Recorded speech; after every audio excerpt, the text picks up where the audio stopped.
was amazing. You know, if I kept on listening to that, I'd become really insufferable. So I just wanted to bring it back down to reality.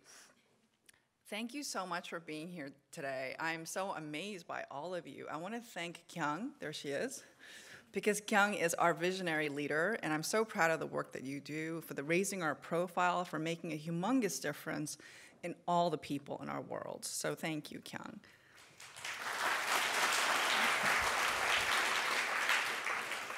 And I'm sorry that Holly's not here because I'm her biggest fangirl, because she's translated our small idea into a movement. And I believe that Korean women can do anything. I believe that being an ajumma is not a weakness. It is a status of empowerment. And lastly, I want to thank Jeannie, who is such a role model to me because she cares every day. She doesn't care when you just see her. She actually cares every day behind the scenes, and she makes the sacrifices that are necessary in order to make change for everybody. So, Jeannie, I'm so proud of you.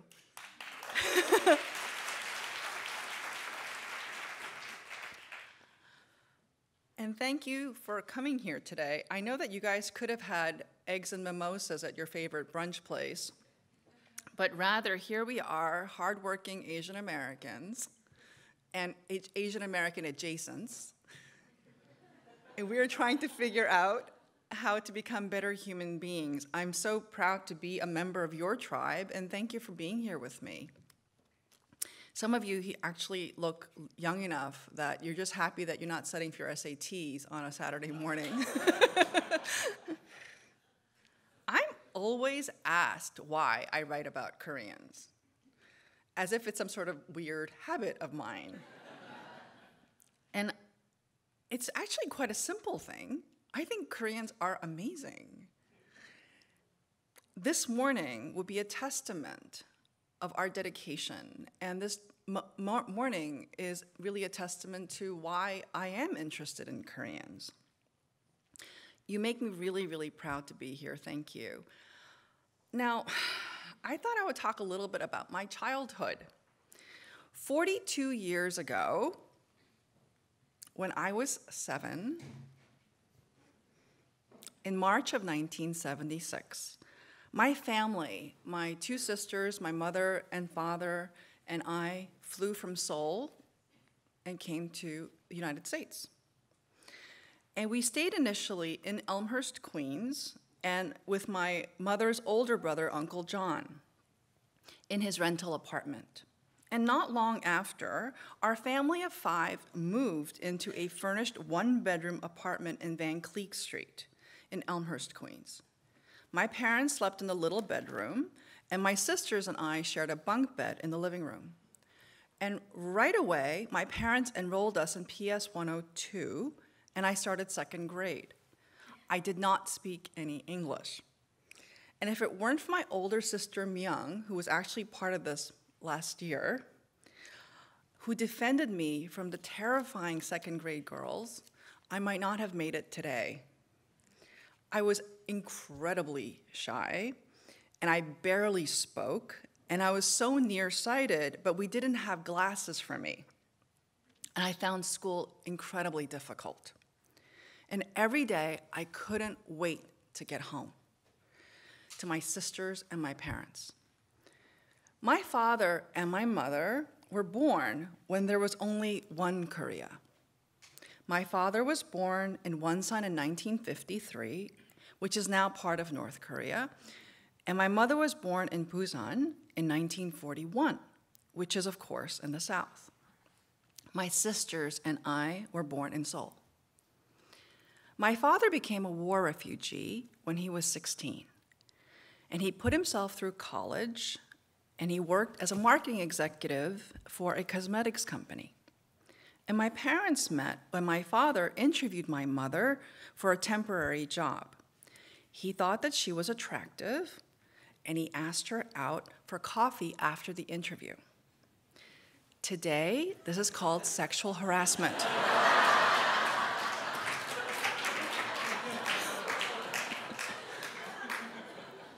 and she would rightfully have a Me Too claim. That said, not long after, they married, and my parents come from very different regions. However, despite whatever current political rhetoric or stance that exists today in both Koreas, I know that Koreans from everywhere once shared a common land and culture. No matter where we are, we Koreans come from a 5,000-year-old civilization that is culturally and historically rich. And we are a people who have very powerful adaptive skills. Our old nation, who has been colonized, brutally divided and attacked, and yet we Koreans are resilient and we have deep, complex feelings for our motherland and for our compatriots. Allow me to return to the story of my family. My father had studied finance in Busan National University, and before we left the country, he worked in marketing. My mother studied music at Yonsei University, and she was a neighborhood piano teacher. And they had a middle-class existence in South Korea. But my father was afraid that war would happen again, and he wanted stability for our family. But once they came to America, they had to find work. And in 1976, my father was 41 years old, 8 years younger than I am now. And my mother was 35. They were not old, but they were not young either. They had 3 daughters from the ages 5 through 10, and they didn't have the skills to find white-collar work. So like many Koreans, they decided to have a small business, although they had no experience with running a small business. They had sold their house in Seogyeodong for $10,000. And with about half that money, my parents bought a newspaper stand in an office building which is now called Koreatown in Manhattan. They sold newspapers and cigarettes and candy. And although they did not intend to fail, they decided to start a business on a small scale, so if they made mistakes, they could somehow salvage themselves and find other work. Now, as the middle daughter, I was 7, and I remember going to the newspaper stand with my dad on Saturdays. He wore a coat and tie, just as he had for his desk job in Seoul.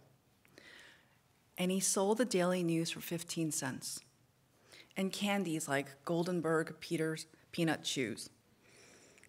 And I remember the first time I had my peppermint patty. It was quite extraordinary.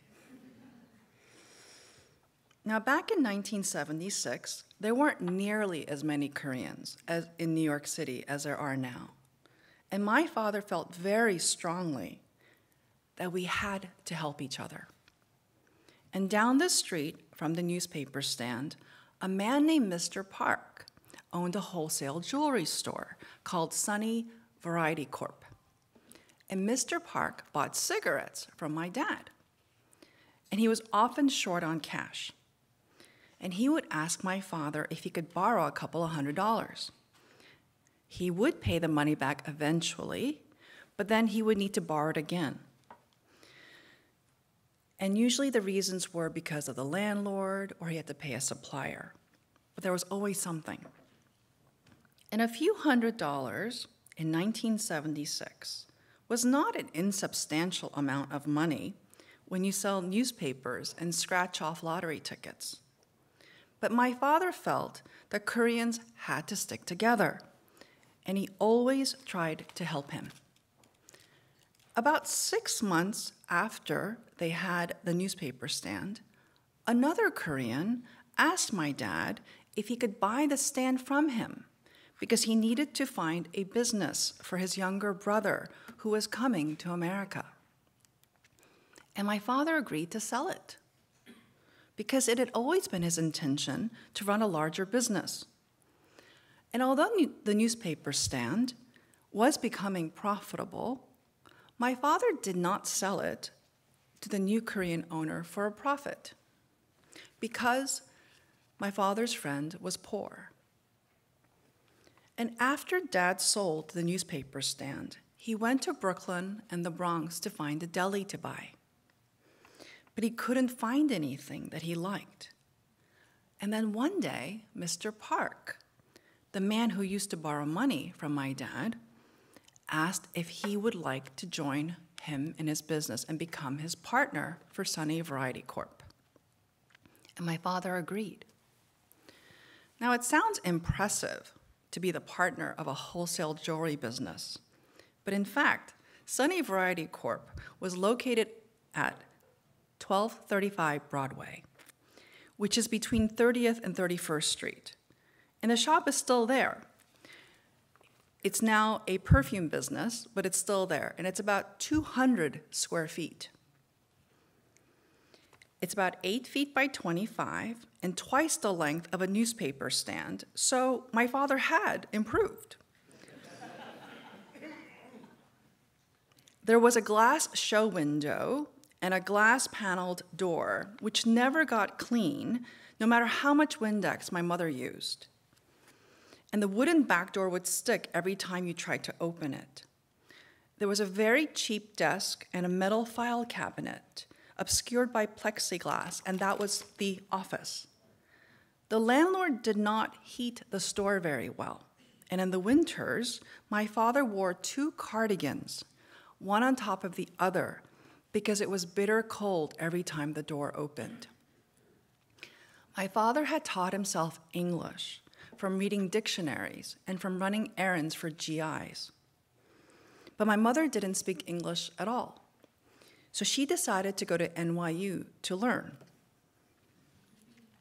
About 6 months after my father became a partner at Sunny Variety Corp, my father asked my mother to come to the city to have lunch, if she would stop by the store before she went to her classes at NYU. And when she got there, she was not invited to lunch. He said that he was going to go to lunch, and would she stay behind at the store? And would she pay very careful attention to everything that was going on at the store? And my mother couldn't figure out why he would have lunch without her. But she sat in the little store, and she didn't move until my father returned.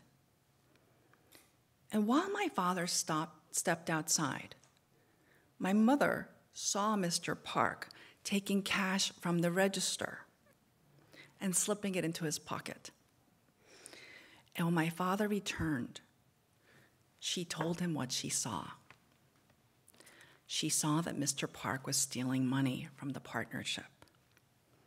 And my father said, "I thought so." And apparently, for the past few months, my father couldn't balance the books.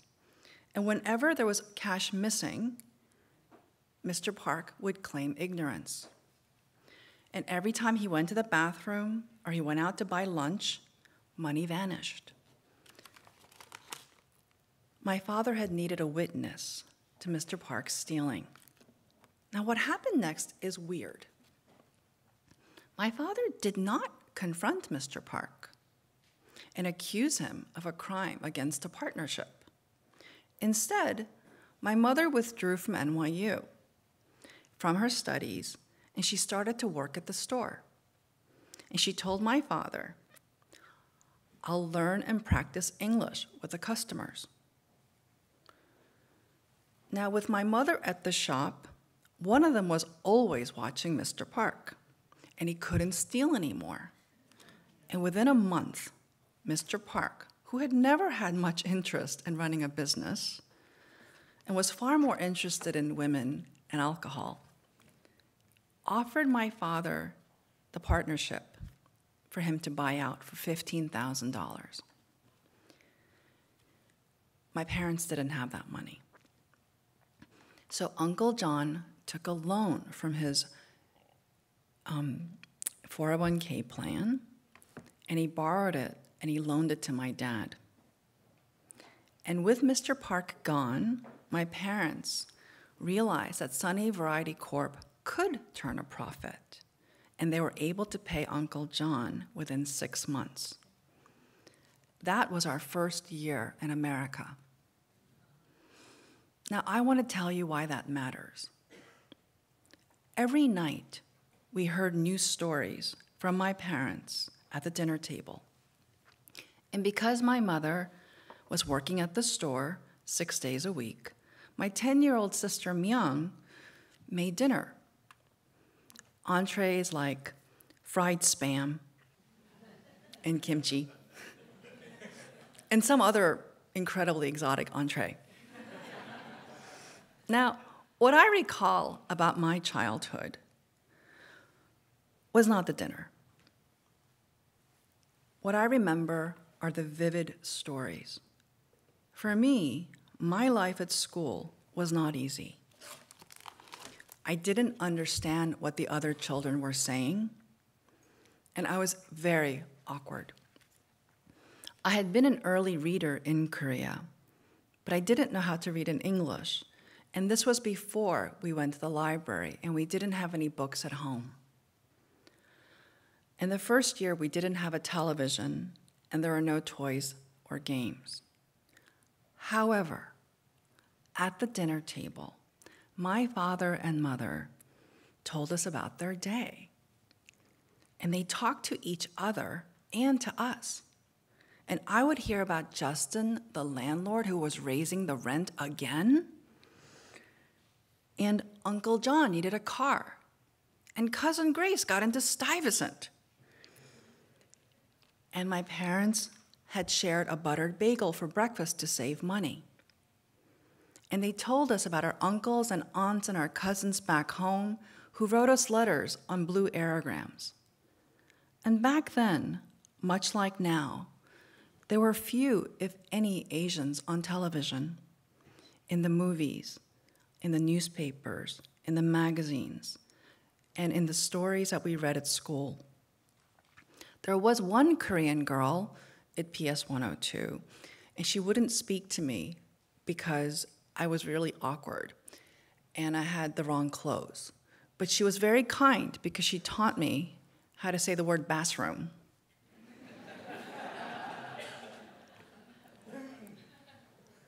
Really important. I was lost and I was lonely. However, because of my mother's and father's stories of their lives, my mind was populated by all kinds of Koreans who had adventures. And I knew that Koreans could leave their birthplace, survive wars, start again in the middle of their lives, build businesses, steal from each other, forgive one another, and work hard again after betrayals. Koreans could reinvent and dream and struggle in the face of great obstacles. In the absence of an American narrative about Koreans, about Asian Americans, my mother and father created a counter-narrative where people who looked like me could have their stories, their adventures, and their meaning. As you may know, Koreans began to arrive in America over 100 years ago in Hawaii, and they came in great numbers. Koreans have been here, and that said, with the brief exception of the terrible war, Koreans are still merely absent in American medium, culture, and history books. Is this important? I think so. I think it's very, very important. The absence and erasure of real Koreans in mainstream media and Asians in media and culture and history have profoundly tragic consequences for our children and for us as adults. Everyone needs to understand her place in the world through stories. Stories give our lives significance, and stories allow us to have compassion for others and for ourselves. Stories allow us to imagine different kinds of endings. Over the past decade, I have visited dozens and dozens of universities around the world. And I have spoken to Koreans from every place. I have met Korean foreign students, Korean Americans, Korean Japanese, Korean Chinese, Korean Brazilians, Korean adoptees of many cultures. And although I have met many of them who are spectacular and whole, I have also witnessed a great deal of depression and anxiety and isolation.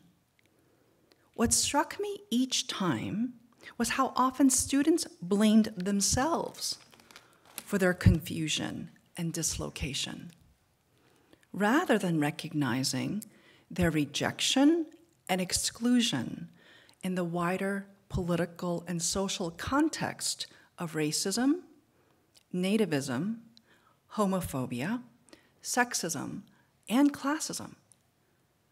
Our society has denied Koreans their counter-narratives, where they belong.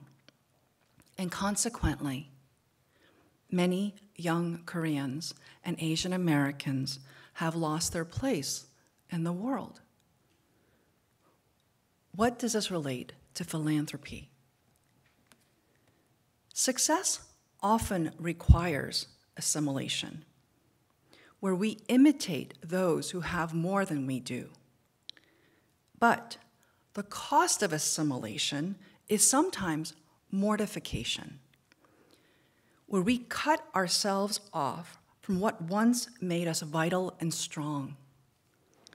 I know that Koreans and Asian Americans want success for ourselves, for our families, our children, our friends, and our communities. I want success too, and I want success for you. Philanthropy is, by definition, a love of mankind, as Stephen has shared. It is the opposite of misanthropy, the hatred of mankind. I am willing to argue that to be philanthropic towards one's own ethnic community, to love the members of our group that are not objectively successful, who are most vulnerable, the poor, the elderly, and those who cannot take care of themselves, is a way for us to remember and reclaim our humanity, and to absolutely ensure that we are not cutting off our limbs in order to appear successful. True success requires true integrity. Our wholeness, our completeness, and our resistance toward anything that requires us to deny who we are. Because to deny who we are in our totality is to deny our source of power. And I know that loving our communities and the places of our origin make us truly powerful and truly successful. The Korean American Community Foundation serves as a light source for all kinds of Koreans. Here we can meet one another and make lasting connections among all generations. As a child, when my parents told me about their lives, I started to understand my place in their story, and learning their stories allowed me to develop my own stories, where I was both a major and a minor character. KACF functions as a larger home for many kinds of families where all generations can find a coherent narrative counter to the false ones offered by our society. I believe that communities like ours can replicate loving families of origin, which can foster both collective and individual power. It is not easy for me to stand here in front of this impressive crowd, but I wanted to come here today because I want to celebrate the very difficult and important work that the Korean American Community Foundation does. As we support the elderly, the young, the poor, and the disenfranchised, as we encourage those who have little power or influence, and as we remember those who the majority has willfully forgotten, we bear witness to our humanity. We ensure our integrity, and we continue to believe in each other, and we take part in a greater story. Thank you so much for being here.